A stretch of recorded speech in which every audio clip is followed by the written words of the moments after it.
সাইয়েদনা আদমকে আল্লাহ যখন বানালেন, তিনি বানালেন মিন তিনিন লাযিব, এঁটেল মাটি থেকে বানালেন।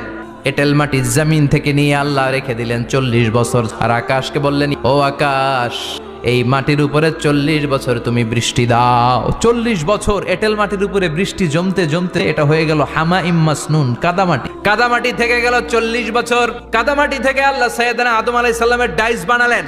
তারপরে আল্লাহ সূর্যরে বললেন, ও সূর্য, এবার আদমের কায়ার উপরে, মূর্তির উপরে তুমি 40 বছর সূর্যের আলো দাও।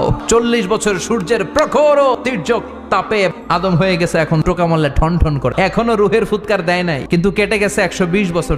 এই বিশাল লম্বা সময়ে আল্লাহ বললেন, উল্লেখ করার মতো আদম কিছুই ছিল না। আমরা আমাদের মায়ের পেটের ভেতরে 40 দিন ছিলাম নুতফা, এক ফোঁটা বীর্য।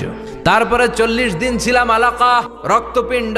তারপরে 40 দিন ছিলাম মুদগা, গোশতপিণ্ড। 3 40 120 দিন।